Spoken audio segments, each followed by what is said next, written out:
मीरा भाईंदर में आजकल तो है बहुत ज़्यादा ड्रग्स की हेराफेरी होती हुई दिख ही रही है, जिसकी वजह से जो है हमारी युवा का जान भी जो है खतरे में आ रही है। नमस्कार दोस्तों, मैं गौरी पवार, आप देख रहे हैं प्रथम न्याय।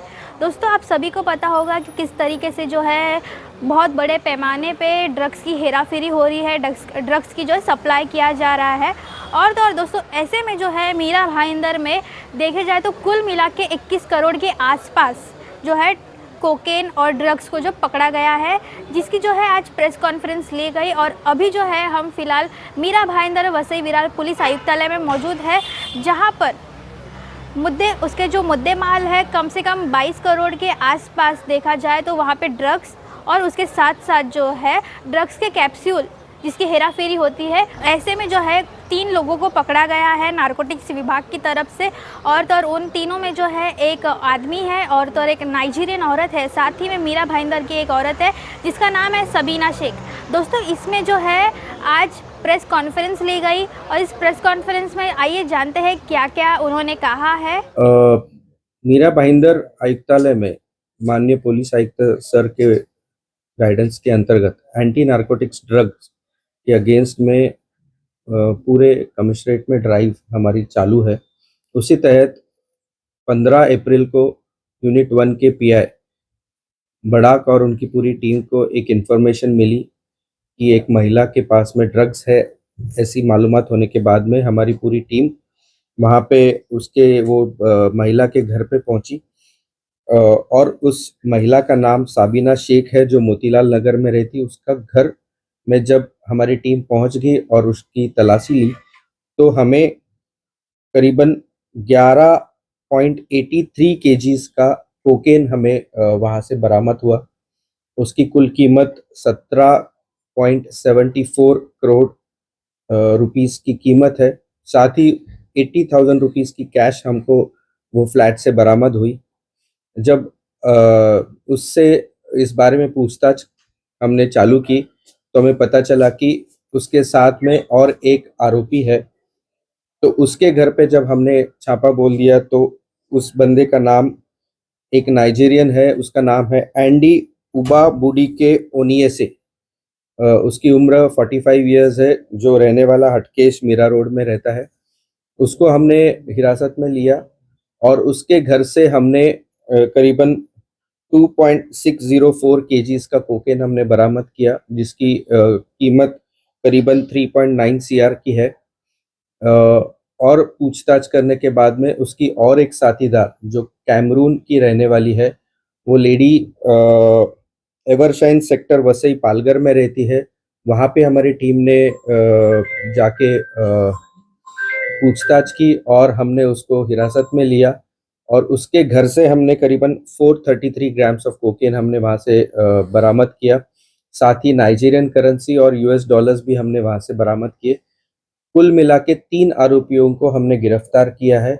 इस पूरे मामले में नवघर पुलिस स्टेशन में सीआर नंबर 159/2025 एनडीपीएस के तहत सेक्शंस 8C, 21C, 22C, 29 के तहत हमने गुना दर्ज किया है। इसका इन्वेस्टिगेशन हमारी क्राइम ब्रांच की टीम आगे की इन्वेस्टिगेशन कर रही है और इन तीनों आरोपियों का हमने 5 दिन की पुलिस कस्टडी हमें मिली है।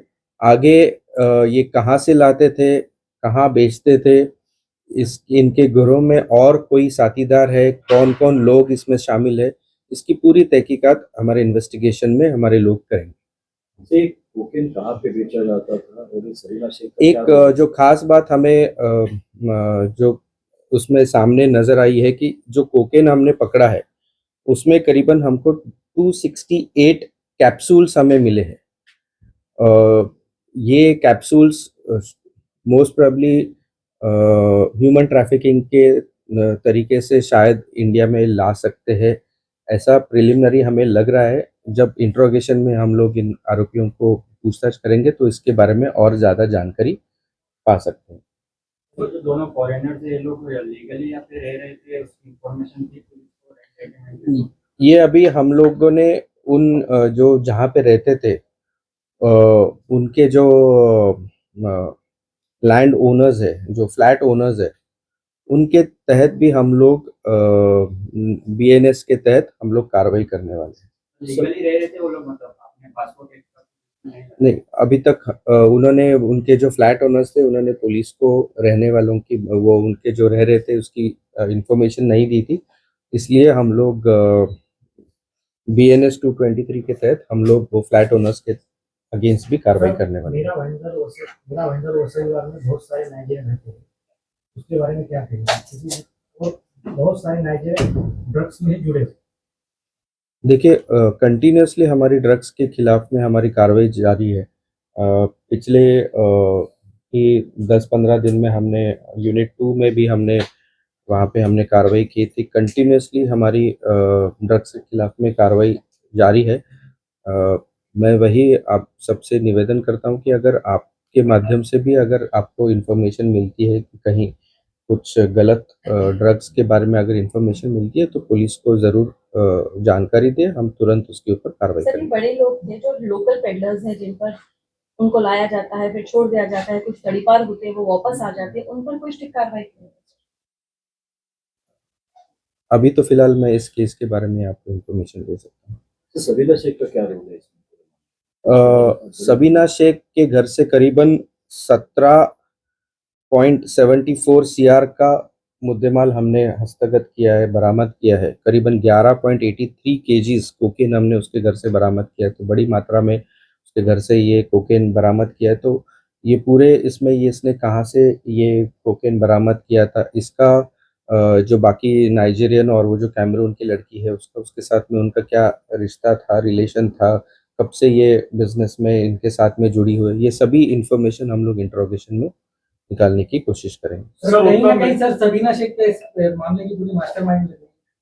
मैं अभी तो फिलहाल इस पे कुछ बोल नहीं सकता। यंग जनरेशन नशे में होता जा रहा है, ये सारे स्कूलों को टारगेट करके धंधा करते हैं, उस पर रोक लगाने की कोई सोचा?